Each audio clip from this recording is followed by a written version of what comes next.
वीर्य कैसे बनता है और कितने दिन लगते हैं। वीर्य पुरुषों में प्रजनन के लिए आवश्यक है।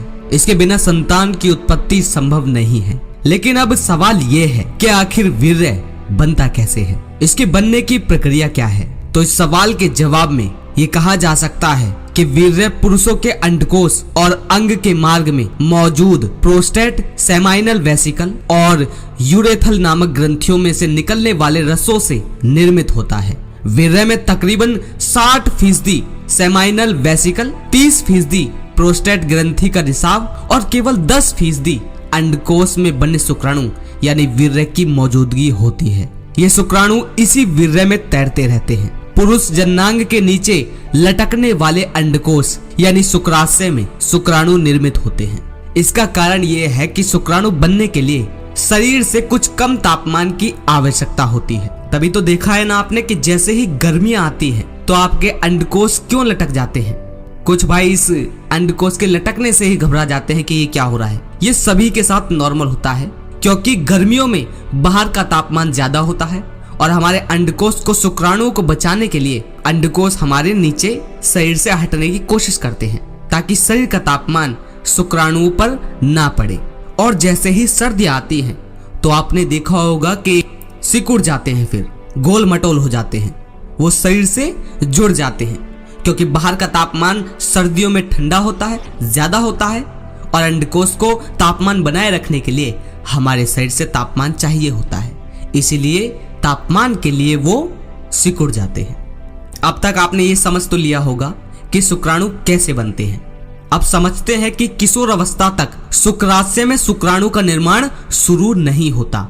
इसकी शुरुआत लगभग 11 से 13 साल के बीच ही होती है और 17-18 साल तक इसकी प्रक्रिया में तेजी आ जाती है। अंडकोश से निकलकर शुक्राणु इसके ऊपरी हिस्से में तकरीबन 1 महीने तक सक्रिय रहते हुए इकट्ठा रह सकते हैं। जहां तक बात है शुक्राणु के बनने की पूरी प्रक्रिया की, तो करीबन 72 दिन का समय लग जाता है इन्हें बनने में। यानी कि ये शुक्राणु किशोर अवस्था से बनना शुरू होकर जिंदगी भर बनते रहते हैं। शुक्राणुओं के निर्माण में हमारे मस्तिष्क के पिट्यूटरी ग्रंथि, FSH हार्मोन व टेस्टिज से निकले टेस्टोस्टेरोन हार्मोन आदि की महत्वपूर्ण भूमिका होती है। इसलिए इन हार्मोन्स की कमी होने पर शुक्राणु नहीं बन पाते।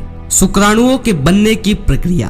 पुरुषों का शरीर लाखों सूक्ष्म शुक्राणुओं का उत्पादन करने के लिए लगभग निरंतर ही काम पर लगा रहता है। वो हर समय शुक्राणु बनाने में लगा रहता है जो पुरुष का शरीर होता है। स्पष्ट है कि हर शुक्राणु का एकमात्र उद्देश्य डिंब की ओर तैरकर आना और उसमें मिल जाना होता है। यदि शुक्राणुओं के बनने की शुरुआत से अंत तक का समय देखें तो एक नई शुक्राणु कोशिका के निर्मित होने में करीब 2-3 महीने का समय लग जाता है। यहाँ ये भी जान लेना आवश्यक है कि एक औसत शुक्राणु की औसत उम्र पुरुषों के शरीर में केवल कुछ ही हफ्तों की होती है। बता दूं कि प्रत्येक वीर्यपात के साथ कम से कम 4 करोड़ शुक्राणु बाहर आते हैं। पुरुषों में शुक्राणु के उत्पादन के लिए टेस्टोस्टेरोन हार्मोन ही जिम्मेदार होता है। शुक्राणुओं का उत्पादन की शुरुआत वीर्य कोश में ही प्रारंभ होती है। वीर्य कोश लिंग के नीचे अंडकोशीय थैली में 2 ग्रंथि होती हैं। वीर्य कोश शरीर के बाहर लटके होते हैं क्योंकि ये तापमान के प्रति काफी संवेदनशील होते हैं।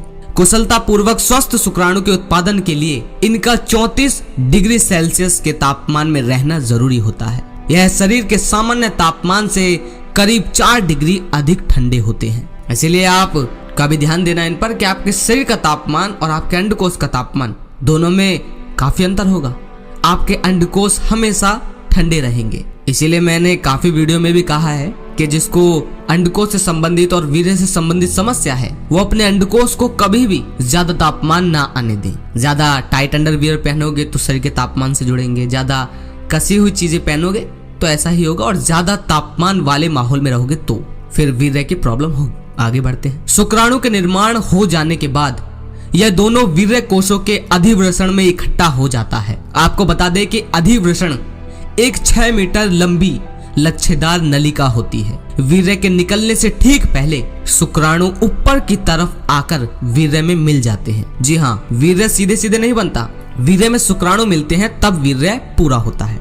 हालांकि वीर्य में शुक्राणु की संख्या लाखों में होती, लेकिन प्रत्येक वीर्यपात में केवल एक शुक्राणु ही हर अंडे को निषेचित कर सकता है। शुक्राणु की भूमिका आपके बच्चे के लिंग निर्धारण की निर्भरता इस बात पर होती है कि आपका कौन सा शुक्राणु पहले डिंब से मिलता है। Y गुणसूत्र वाले शुक्राणु से बेटे का जन्म होगा और X गुणसूत्र वाले शुक्राणु से बेटी का जन्म होता है।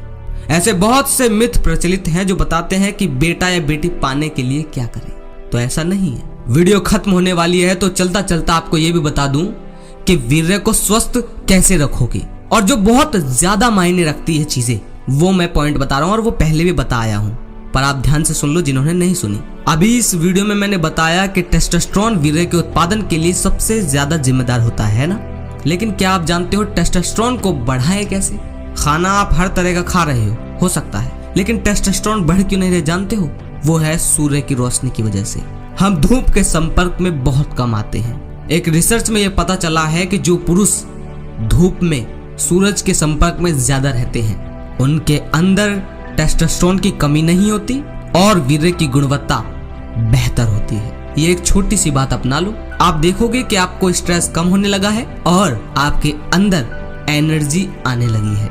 तो इसीलिए ये एक छोटी सी बात अपनाओ, आप देखोगे कि आपको टेस्टोस्टेरोन की कमी नहीं होगी और वीर्य से जुड़ी समस्या धीरे धीरे, एकदम नहीं धीरे धीरे खत्म होना शुरू हो जाएगी।